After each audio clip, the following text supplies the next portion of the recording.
Jeeva today பார்வையாளர்களுக்கு வணக்கம். இன்றைய நேர்காணலில் அரசியல் சமூக பகுப்பாய்வாளர், முன்னாள் குடியரசுத் தலைவர் அப்துல் கலாம் அவர்களினுடைய உதவியாளர் பொன்ராஜ் அவர்கள். சார் வணக்கம்.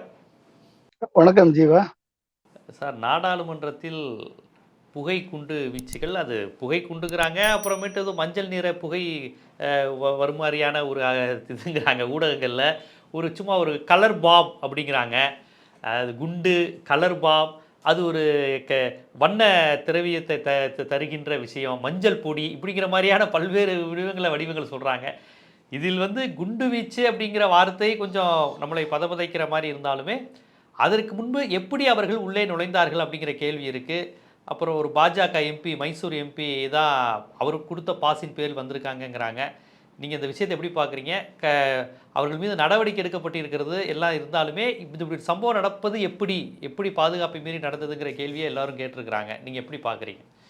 900 கோடி செலவில் உருவாக்கப்பட்ட இந்த புது பார்லிமெண்ட் ஒரு நம்ம பாராளுமன்ற உறுப்பினர்களை காக்கக்கூடிய அளவிற்கு செக்யூரிட்டி இல்லாத, ஒரு வல்னரபிலிட்டி அதிகமாக இருக்கக்கூடிய ஒரு பார்லிமெண்ட் என்று இன்றைக்கு வெளிப்படையாக நமக்கு தெரிந்திருக்கிறது. இது உடனடியாக இந்த செக்யூரிட்டி ஹோல்ஸ் எல்லாம் சரி பண்ணி, அது வரைக்கும் இது பழைய பாராளுமன்றத்தில் பாராளுமன்ற கூட்டத்தை நடத்த வேண்டும். புது பாராளுமன்றம் இப்பொழுது பாராளுமன்ற எம்பிக்களை காக்கக்கூடிய அளவிற்கு பாதுகாப்பற்ற தன்மையோடு இருக்கிறது என்பது இன்றைக்கு நமக்கு புலனாகிறது. இது ஒண்ணு. ரெண்டாவது, இந்த பாராளுமன்ற கட்டிடத்துல நார்மலா இதனுடைய ஒட்டுமொத்த செக்யூரிட்டிய பார்லிமெண்ட் செக்யூரிட்டி சர்வீசஸ் என்ற ஒரு அமைப்பு தான் அதை பார்த்துக்குது. இதுக்கு ராஜ்யசபாவுடைய டைரக்டர் செக்யூரிட்டி, அவர் ஃபுல்லா ராஜ்யசபா பார்த்துக்கிறாரு. லோக்சபா அடிஷனல் செக்ரட்டரி செக்யூரிட்டி, அவர் தலைமையில இயங்கக்கூடிய ஒரு குழு இதை பார்த்துக்கிறாங்க. இவங்க 2 பேருடைய வேலையே என்னன்னா, அண்டர் த ஹோம் மினிஸ்ட்ரி இவங்க இந்த பாதுகாப்பை பலப்படுத்தி, இந்த பாதுகாப்புல எந்த விதமான லீக்கேஜஸ் இல்லாம பல்வேறு கட்ட பாதுகாப்பு, பல்வேறு அடுக்கு பாதுகாப்பு நிலைகளை ஏற்படுத்தி, இவங்க Delhi police, Indian Tibetan border police, CRPF, அப்புறம் ஐபி, அப்புறம் என்எஸ்ஜி, இத்தனை பேருடைய கூட்டு முயற்சியோட கொலாபரேட் பண்ணி இந்த செக்யூரிட்டி சிஸ்டத்தை இவர்கள் இதுக்குன்னு ஒரு ஸ்டாண்டர்ட் ஆப்ரேட்டிங் ப்ரொசீஜர் எஸ்டாப்ளிஷ் பண்ணியிருக்காங்க. இதுக்கு பாஸ் கொடுக்கணும் அப்படின்னா எம்பிக்கள் தான் கொடுக்கணும். இந்த மாதிரி கேலரிக்கு வரக்கூடிய பாஸ். நீங்க உள்ள அந்த அளவுக்கு ஃப்ரிஸ்கிங் இருக்கும். எல்லா இடத்துலையுமே ஃப்ரிஸ்கிங் பண்ணி 5 கட்ட பாதுகாப்பு வளையத்தை தாண்டி தான் நீங்க போகணும். இங்க நார்மலா நீங்க வெளிநாடெல்லாம் போனீங்கன்னு வச்சுக்கோங்களேன், ஏர்போர்ட் போனீங்கன்னா ஒரே ஒரு செக்யூரிட்டி செக் தான் இருக்கும். மற்றபடி நீங்க டைரக்டா ஃபிளைட்ல போய் ஏறலாம். ஏன்னா அது ஃபுல் ப்ரூஃப் சிஸ்டம். இங்க தமிழ்நாட்டிலேயோ இந்தியாவிலேயோ நீங்க எடுத்துக்கிட்டீங்கன்னா, ஏர்போர்ட் நீங்க போனீங்கன்னா 5 இடத்துல செக் பண்ணுவாங்க.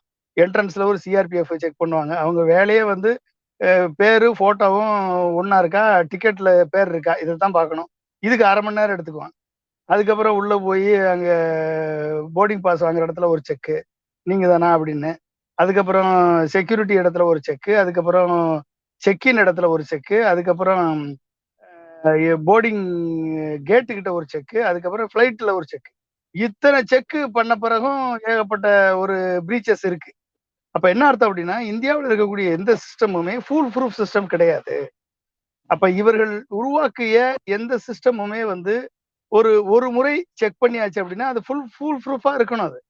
அப்ப அப்படிப்பட்ட ஒரு சிஸ்டத்தை ஒரு 900 கோடி செலவுல எஸ்டாப்ளிஷ் பண்ணப்பட்டு, உலகில் இருக்கக்கூடிய அனைத்து மாடர்ன் ஃபெசிலிட்டிஸும் அங்க இருக்கக்கூடிய வசதிகளை ஏற்படுத்தி, இந்தியாவினுடைய பாராளுமன்றத்தினுடைய கல்ச்சரை சொல்றோன்னு சொல்லி ஒட்டுமொத்தமா அதை திருச்சி எழுதி பாராளுமன்றத்தையே ஒரு 5 ஸ்டார் ஹோட்டல் மாதிரி உருவாக்கி வச்சிருந்த இந்த பாராளுமன்ற கட்டம் இன்றைக்கு ஒரு செக்யூரிட்டி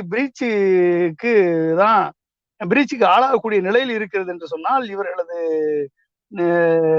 இவர்களது அட்மினிஸ்ட்ரேஷனை என்ன சொல்றது, உண்மையிலேயே இது ஒரு கேள்விக்குள்ளாது வல்னரபிலிட்டி கொண்ட ஒரு கட்டிடமாக இந்த பாராளுமன்ற கட்டிடம் இருக்கிறது. அப்ப ஒரு வல்னரபிலிட்டி கொண்ட கட்டிடத்துல பாராளுமன்ற உறுப்பினர்கள் எப்படி நம்பி செல்வது? இன்றைக்கு இந்த ஒரு கேனிஸ்டரை நீங்க கேனிஸ்டர் நீங்க லேசா நினைக்காதீங்க. இது ஒரு ஒரு டிவைஸ். இந்த டிவைஸ் வந்து நீங்க ஸ்ப்ரே பண்றீங்க பாருங்களேன், நம்ம பாடி ஸ்ப்ரே பண்றோம், சென்ட் ஸ்ப்ரே பண்றோம்.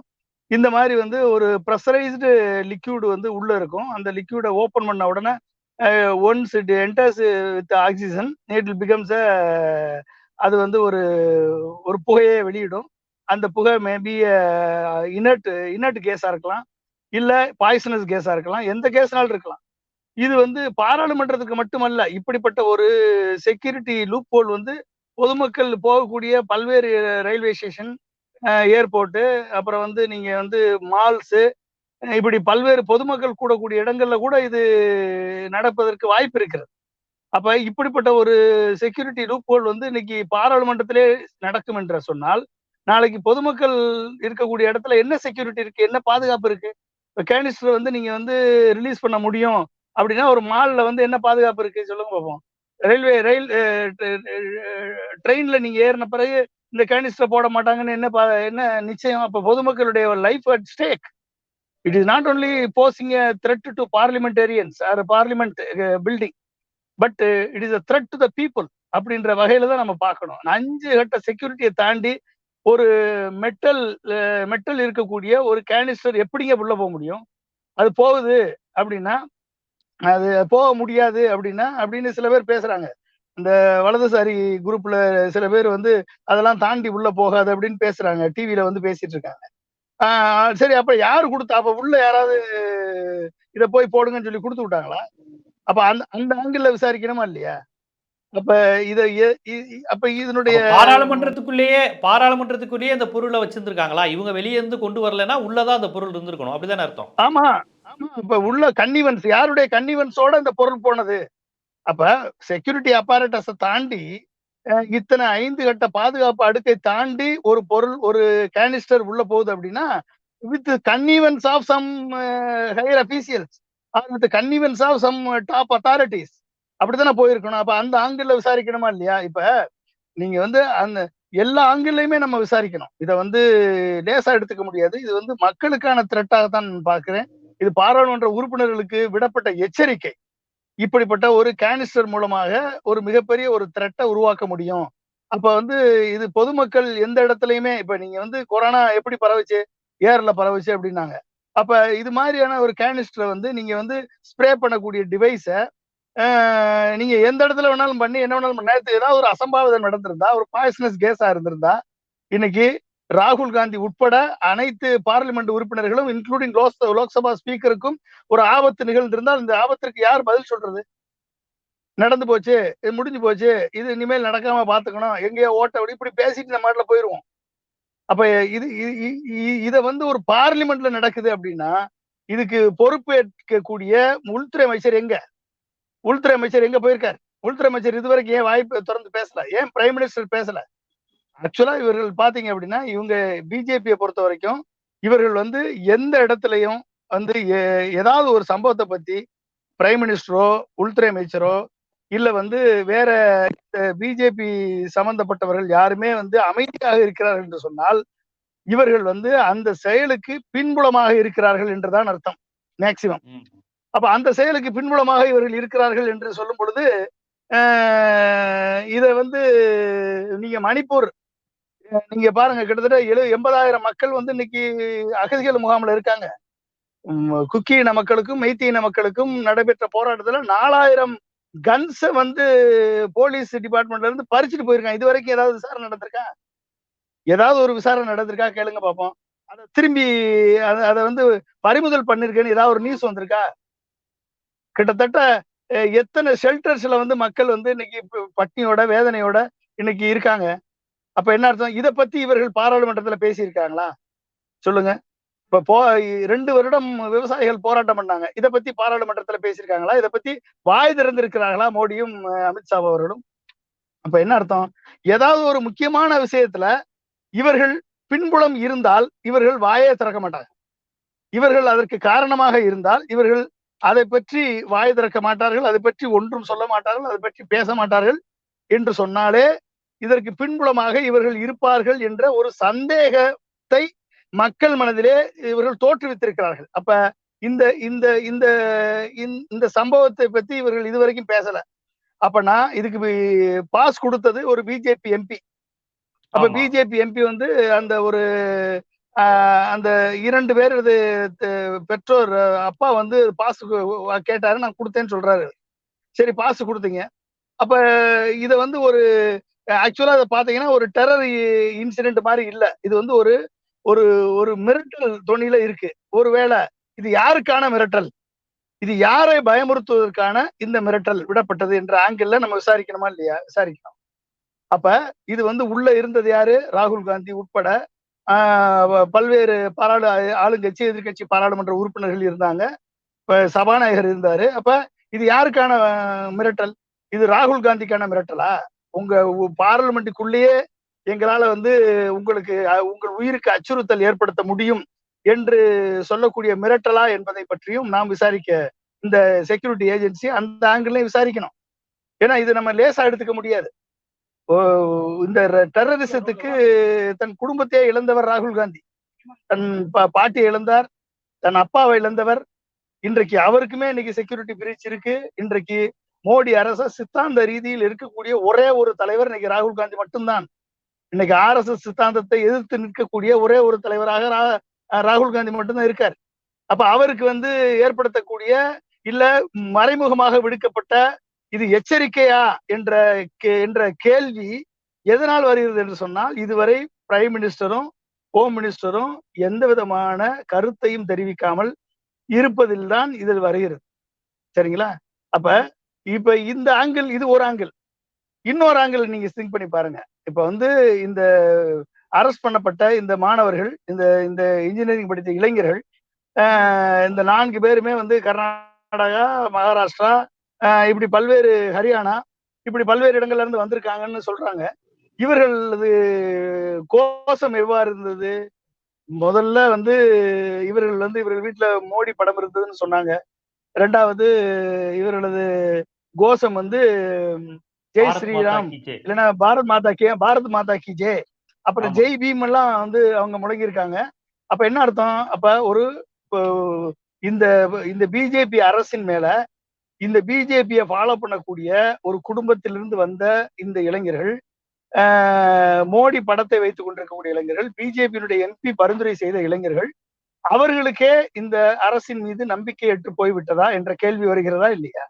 அப்ப இவர்கள் வந்து இன்னைக்கு சர்வாதிகாரம் ஒழிக, சர்வாதிகாரத்தை ஏற்றுக்கொள்ள மாட்டோம் என்று இவர்கள் எழுப்பிய அந்த கோஷம் என்ன ஆகுது அப்படின்னா, ஒரு சாதாரண மனிதனின், ஒரு பாமரனின் குரல் பாராளுமன்றத்தில் ஒலிக்கவில்லை என்றால், இப்படிப்பட்ட ஒரு நிகழ்வை இனிமேல் யாரும் தடுக்க முடியாது என்பதை உணர்த்துவதற்காகத்தான் இந்த இளைஞர்கள் இதை செய்திருக்கலாமோ என்ற ஒரு சந்தேகம் நமக்கு வருமா வராதா?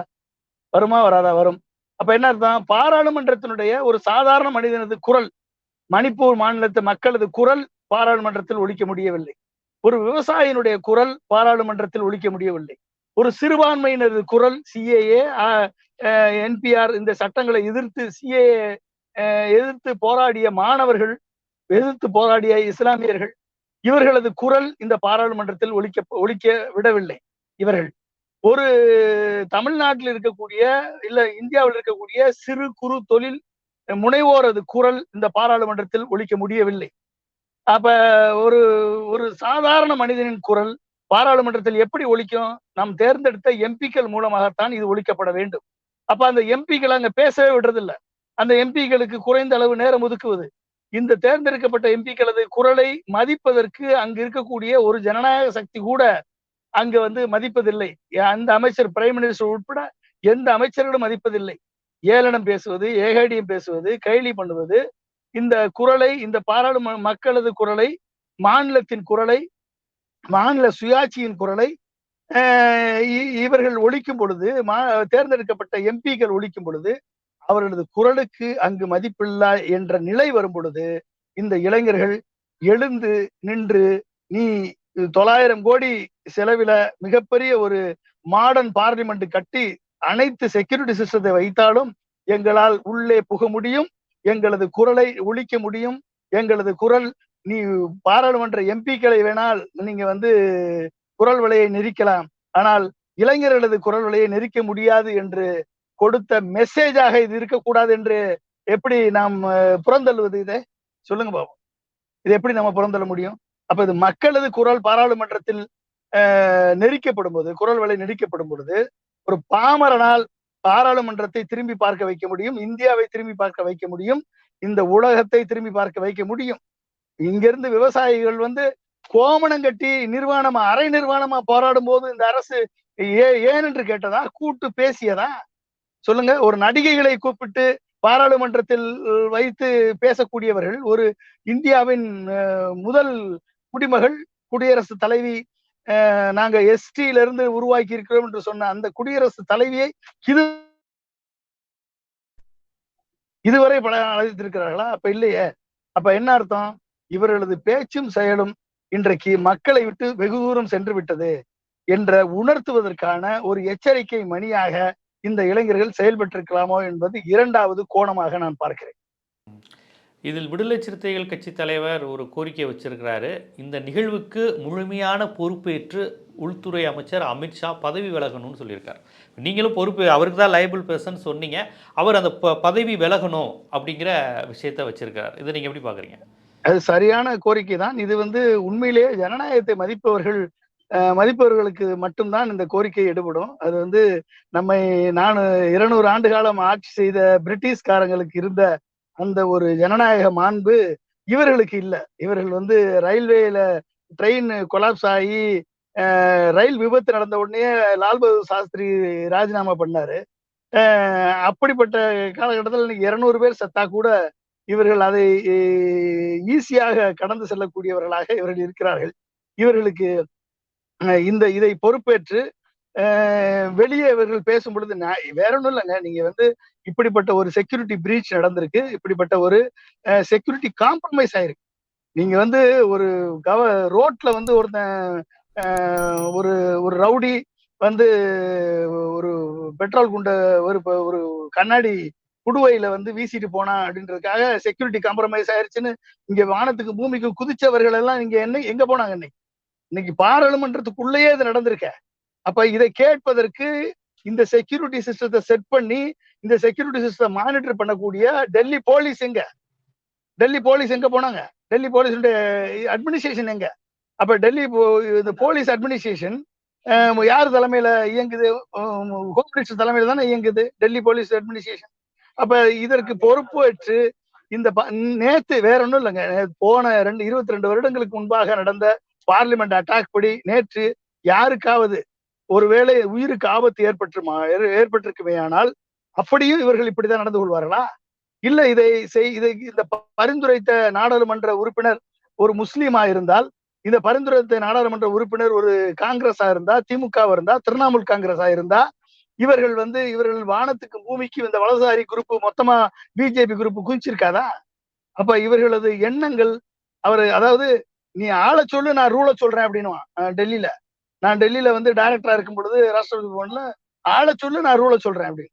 இப்ப ஆளை சொல்லு ரூலை சொல்றேன் அப்படின்னா எந்த ஆளை பார்த்து? அதாவது செய்யப்படும் குற்றங்களுக்கு ஏற்ப தண்டனை தானே ஒழிய இது இவர்னார் செய்தார் என்பதற்கான ஒரு தண்டனையை கொடுப்பது இந்த பாலிடிக்ஸ்ல ஒரு மோசமான ஒரு முன்னுதாரணமாக போய் முடியும். இது ஒரு மிகப்பெரிய ஒரு நேஷனல் செக்யூரிட்டிக்கே ஒரு மிகப்பெரிய ஒரு காம்ப்ரமைஸாக முடியும்.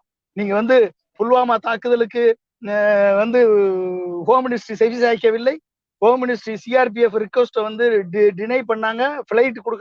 பிளைட் கேட்டு டிரான்ஸ்போர்டேஷனுக்காக பிளைட் கேட்ட ரிக்வெஸ்ட அவர்கள் மதிக்கவில்லை. அதனால 40 ராணுவ வீரர்களை இழந்தோம் என்று இதுவரை குற்றச்சாட்டு சொல்லிக்கிட்டு இருக்காரு Satyapal Malik, governor, BJP appoint பண்ணப்பட்ட பிஜேபியை சேர்ந்த கவர்னர். ஆமா, அவர் மீது ரைடு. அப்ப இங்க என்னங்க இருக்கு? அப்ப இவர்களுக்கு இங்க என்ன ஜனநாயகம்? இங்க என்ன ஒரு மாண்புகள் கடைபிடிக்கப்படுகிறது? அப்ப வாஷிங் மிஷின் மாதிரி யாரெல்லாம் குற்றச்சாட்டு செய்தவர்கள் எல்லாம் பிஜேபியில போனா வாஷிங் மிஷின் ஆகி சுத்தமான துணியாக வெளுத்து காய போட்டுறவங்க.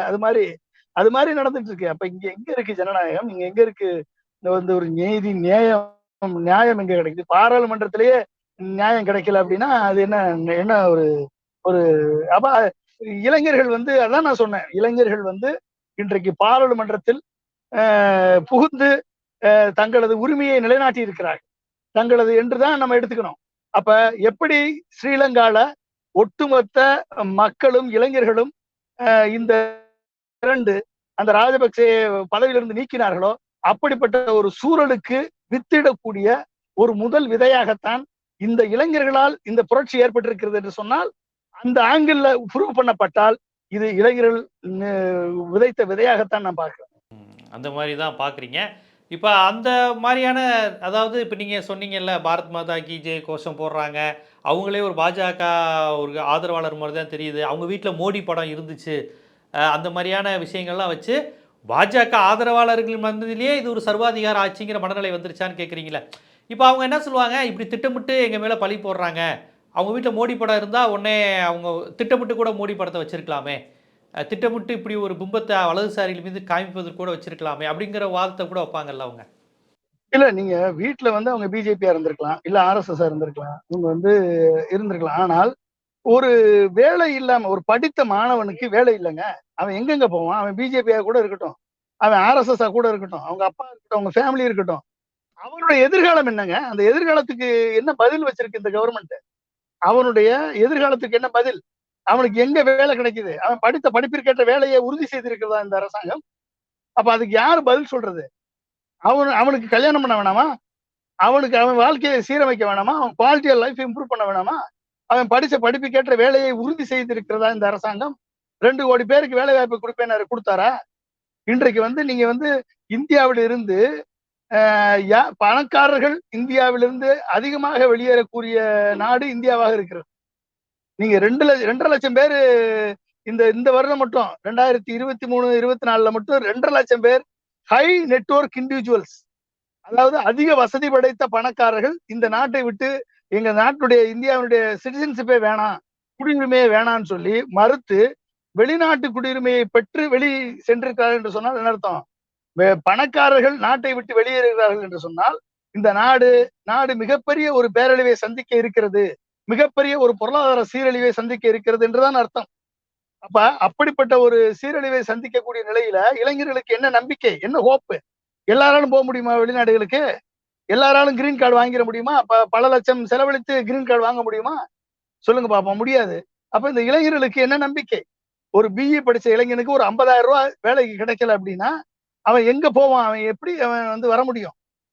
ஒரு கிராஜுவேட் படித்த இளைஞர்களுக்கு ஒரு 30,000 ரூபாய்க்கு மாசம் 30,000 ரூபாய்க்கு வேலை கிடைக்கலன்னா அவன் எப்படி வந்து இன்னைக்கு இருக்கக்கூடிய விலைவாசி ஏற்றத்துல இன்ஃபிளேஷன் ஏறிக்கிட்டே போகுது, விலைவாசி ஏறிக்கிட்டே போகுது.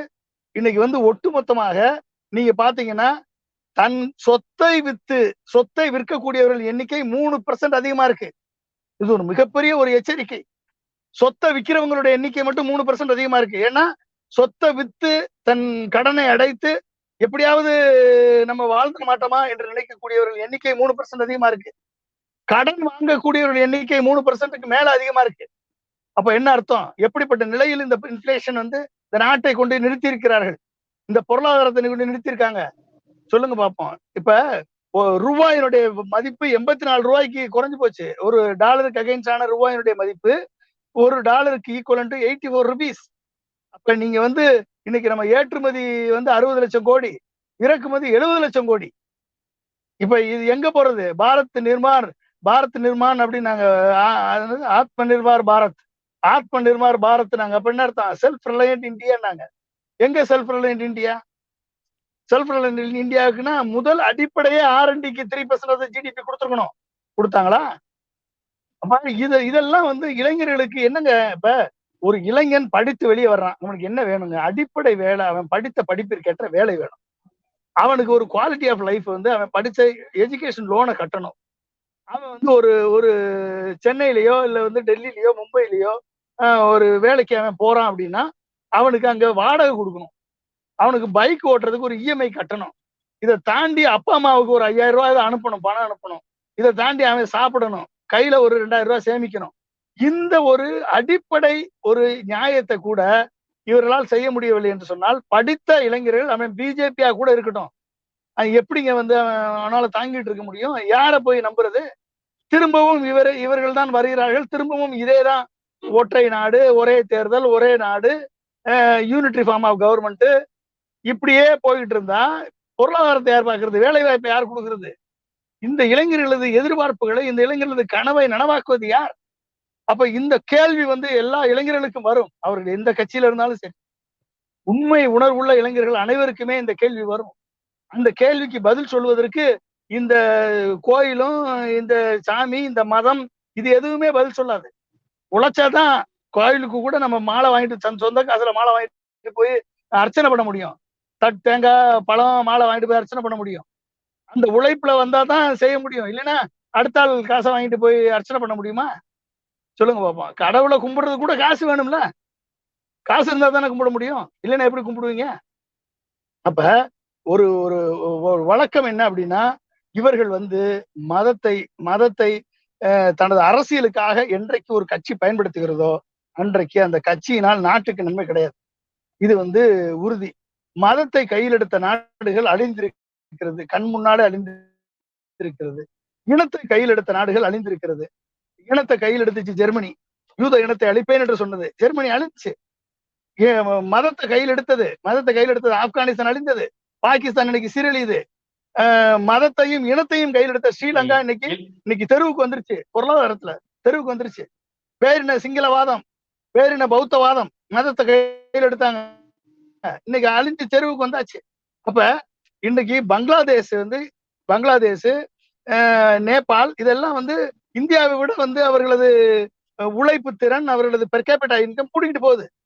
அப்ப என்னங்க அது? ஒரு மிகப்பெரிய நாடு, ஒரு மிகப்பெரிய வலிமையுள்ள இந்தியா, பொருளாதார பலம் கொண்ட இந்தியா, அனைத்து மக்களும் உழைத்து 3 எக்கனாமிக் கிரைசிஸ் பார்த்த இந்தியா, அந்த எக்கனாமிக் கிரைசிஸ்ல சேவிங்ஸ் மென்டாலிட்டி இருந்ததுனாலதான் இந்தியா காப்பாற்றப்பட்டது. இன்னைக்கு போய் பேங்க்ல நீங்க சேமிக்க முடியுமா? பேங்க்ல நீங்க சேமிக்கிறதுக்கு யாராவது பேங்க்ல போய் நீங்க சேமிக்கணும்னு போக முடியுமா? உங்களுக்கு தேவையான அஷ்யூர்டு வட்டி கொடுக்குறாங்களா? பாதி பேங்கே இல்லாம போயிருது. பிரைவேட் பேங்க், வெளிநாட்டு பேங்க் டேக் ஓவர் பண்ணிட்டு போயிடுறான். நீங்க கடைசியில யூ வில் பி சூப். இன்னைக்கு கிட்டத்தட்ட கடந்த 10 ஆண்டுகள்ல மட்டும் சைபர் செக்யூரிட்டி மூலமா காம்ப்ரமைஸ் ஆனப்படுது. லட்சக்கணக்கான அக்கௌண்ட் காம்ப்ரமைஸ் ஆயிருக்கு. அப்ப நீங்க பாராளுமன்ற செக்யூரிட்டி மட்டும் காம்ப்ரமைஸ் ஆகல, பேங்கிங் பொருளாதார செக்யூரிட்டி காம்ப்ரமைஸ் ஆயிருக்கு, இ காமர்ஸ் செக்யூரிட்டி காம்ப்ரமைஸ் ஆயிருக்கு. இன்றைக்கு நீங்க மணிப்பூர்ல டோட்டல் லேண்ட் ஆர்டர் காம்ப்ரமைஸ் ஆயிருக்கு.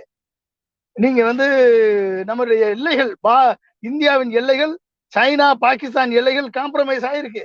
அப்ப எல்லா காம்ப்ரமைஸையும் பண்ணிட்டு மதத்தை மட்டும் வச்சுட்டு ஓட்டு வாங்கிடலாம் என்ற எண்ணங்கள் கொண்டவர்களால் அந்த மதத்தை நம்பக்கூடிய அந்த இளைஞர்களுக்கு, பிஜேபியை ஃபாலோ பண்ணக்கூடிய இளைஞர்களுக்கு ஒரு வெறுப்பு வந்திருக்கிறது என்றுதான் இந்த சம்பவம் உண்மையிலேயே அந்த ஆங்கிள் தான் உண்மை என்று சொன்னால் இந்த சம்பவம் அதைத்தான் காட்டுகிறது.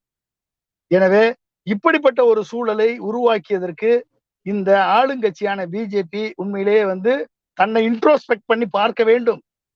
இவர்கள் திரும்பவும் இதே பாலிசியை, இதே கொள்கையை எடுத்து முன்னுக்கு கொண்டு வருவார்கள் என்று சொன்னால், பிஜேபியை சார்ந்த இளைஞர்களே, பிஜேபியில் அங்கம் வகிக்கக்கூடிய இளைஞர்களே, இந்த பிஜேபி அரசை எதிர்த்து போராடக்கூடிய நிலை வரும். அது மட்டுமல்ல, இவிஎம் மெஷின் ஒரு மிகப்பெரிய டெமோக்ராட்டிக் செட்டப்புக்கு ஒரு மிகப்பெரிய ஒரு ஆபத்து. 8 லட்சம் இவிஎம் மெஷின்ஸ் இன்னைக்கு வெளியே இருக்கு, பிரைவேட் பார்ட்டிட்ட இருக்கு. இந்த 8 லட்சம் இவிஎம் மெஷின்ஸ் விவி பேட்டை இன்ட்ரோடியூஸ் பண்றதுக்கு சுப்ரீம் கோர்ட் ஒத்துக்க மாட்டேது. இதை எதிர்த்து எதிர்கட்சிகள் போராடணும். இல்லைன்னா ஒரு மிகப்பெரிய ஜனநாயகத்தினுடைய மிகப்பெரிய ஒரு டிசாஸ்டரை நாம் மீண்டும் சந்திக்க வேண்டிய நிலை ஏற்படும். இப்படிப்பட்ட ஒரு மோசமான ஆட்சியை நாம் மீண்டும் சந்திக்க வேண்டிய நிலை ஏற்படும். விவி பேட்ல இருந்து வரக்கூடிய பிரிண்ட் அவுட், நான் ஓட்டு போட்டேன் அப்படின்னா என்னுடைய ஓட்டு ஒரு பிரிண்ட் அவுட் ஆக வரணும். அந்த பிரிண்ட் அவுட் ஆக வரக்கூடிய அந்த தெர்மல் பிரிண்டரை எடுத்துட்டு இது ஸ்டாண்டர்ட் பிரிண்டரை வச்சு அந்த ஓட்டை எண்ணணும். அப்படி எண்ணா மட்டும்தான் இனிமேல் ஏங்க எத்தனையோ பூத்துகள்ல காங்கிரஸுக்கு ஒரு ஓட்டு கூட கிடைக்காம வந்துக்குங்க. இந்த 3 மாநிலத்துல எங்கெல்லாம் பிஜேபி ஜெயிச்சிருக்கோங்கெல்லாம் எப்படிப்பட்ட ஒரு சூழல் இருக்குன்னு நீங்க பாருங்க நீங்க. அப்ப இதெல்லாம் ஒரு சீஃப் எலெக்ஷன் கமிஷனரை தேர்ந்தெடுப்பதற்கு இருக்கக்கூடிய பிரைம் மினிஸ்டர், எதிர்கட்சி தலைவர் அண்ட் சீஃப் ஜஸ்டிஸ் அவரை நீக்கிறதுக்கு சட்டம் கொண்டு வர்றாங்க. இன்னைக்கு அவரை தூக்கிட்டு பிரைம் மினிஸ்டருடைய அப்பாயிண்டட் ஒரு மினிஸ்டரை அங்க உள்ள போடுறாங்கன்னா அப்ப எந்த அளவிற்கு ஜனநாயகத்தினுடைய மாண்புகளை இந்த மோடி அரசு சிதைக்கிறது என்பதை நாம் உணர வேண்டும். அப்ப இதெல்லாம் சுப்ரீம் கோர்ட்டுக்கு கண்ணு தெரியாதா? சோமூட்ட ஆக்ஷன் எடுக்க மாட்டாங்களா? ஆர்டிகல் 370 காலி பண்ணது ஆர்டிகல் 370 வச்சேதான் காலி பண்ணிருக்காங்க. ஆக்சுவலா இவங்க அமெண்ட்மெண்ட்டுக்கு போயிருக்கணும், கான்ஸ்டியூஷன் அமெண்ட்மெண்ட் போயிருக்கணும். கான்ஸ்டியூஷன் அமெண்ட்மெண்ட் போறதுக்கு இவங்களுக்கு ரிக்வயர்ட் மெஜாரிட்டி 2/3 மெஜாரிட்டி இல்ல. அப்ப என்ன பண்ணிருக்காங்க, ஆர்டிகல் 367 பயன்படுத்தி நீங்க வந்து கழுத்தை சுத்தி மூக்க தொடர வேலையில பண்ணி அதுல போய் கான்ஸ்டியூஷன் அசம்பிளி ரெஜிஸ்டர்ட் அசம்பிளியா மாத்தி அதுல மாடிபிகேஷன் ஒரு ப்ரொவிஷனை பயன்படுத்தி இந்த ஆர்டிகல் 370 இன்னாபரேட்டிவ் ஆக்கியிருக்காங்க. அப்ப இத வந்து சுப்ரீம் கோர்ட் ஏத்துக்குதே. இத வந்து ஒரு ப்ராசஸ் ஆஃப் லா இங்க ஃபாலோ பண்ணப்பட்டிருக்கா என்றால் இல்லை. இது வந்து சுத்தி வளைத்து இது வந்து ஒரு ஒரு மாய பிம்பத்தை கட்டமைத்து இது வந்து செயல்படுத்தப்பட்டிருக்கிறது. இது வந்து பெடரல் ஸ்ட்ரக்சருக்கே இது ஒரு மிகப்பெரிய ஒரு ஆபத்து. நாளைக்கு இருமொழி கொள்கையை உறுதிமொழி கொடுத்திருந்தது, இது வந்து டெம்பரரின்னு சொல்லி நம்ம தூக்கிடலாம். நாளைக்கு மொழிவழி மாநிலங்களே தேவையில்லை என்று மொழிவழி மாநிலங்களே தூக்கிடலாம். அப்ப இப்படிப்பட்ட யூனிட்டரி ஃபார்ம் ஆஃப் கவர்மெண்ட்டை, ஒரு சர்வாதிகார ஆட்சியை இவர்கள் கொண்டு செல்கிறார்கள் என்று சொன்னால் இது யாருக்கான சர்வாதிகார ஆட்சி? சர்வாதிகார ஆட்சிகள் உலகத்தில் நிலைத்ததே இல்லை, சரித்திரமே இல்லை. அதனால் மக்களுக்கும் இளைஞர்களுக்கும் அதனால வந்து ஆபத்து தான் மிஞ்சுமே தவிர அதனால் எந்த நன்மையும் விளையப் போவதில்லை என்பதை இளைஞர்கள் புரிந்து கொண்டார்கள் என்றுதான் நான் இந்த சம்பவத்தின் மூலமாக நான் நினைக்கிறேன். இது வருங்காலங்களிலே இது ஒரு புரட்சியாக மாறுவதற்கு அனைத்து வாய்ப்புகளும் இருக்கிறது. இந்த சம்பவத்தின் மூலம் இன்றைய இந்தியாவின் நிலை, கட்சி கடந்து இளைஞர்கள் எப்படியாக இருக்கிறார்கள், நமது பொருளாதாரம் என்னவாக இருக்கிறது, அண்டை நாடுகளுடன் ஒப்பிடும்போது எப்படி இருக்க வேண்டிய நாம் எப்படி இருக்கிறோம் என்பதை ஒரு சமூக அக்கறை கொண்ட சமூக திறனாய்வாளராக, பொருளாதார நிபுணராக பல்வேறு விஷயங்களை ஒப்பிட்டு இந்த சம்பவத்துடன் மக்களுக்கு எடுத்துரைச்சிருக்கீங்க. உங்கள் நேரம் ஒதுக்கி இந்த விவகாரம், இதற்கு பின்னால் உள்ள அரசியல், அடுத்த கட்டம் என்னவாக இருக்க வேண்டும் என்பதெல்லாம் குறித்து சுட்டிக்காட்டி பேசியதற்கு மிக்க நன்றி. நன்றி தேவா, தேங்க்யூ.